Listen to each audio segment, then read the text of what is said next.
Here I have LANDVO Rino4 Pro, and today I'm going to show you how to enter safe mode on this device.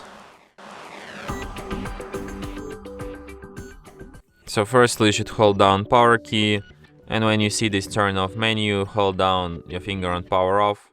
Then it suggests you to reboot to safe mode. You just tap OK and device will be restarted in a safe mode.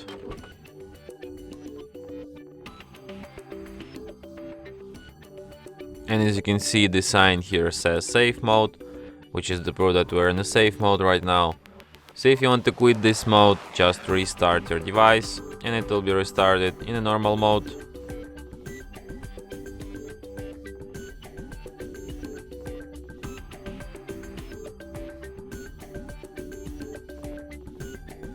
And that's it. Thanks for watching.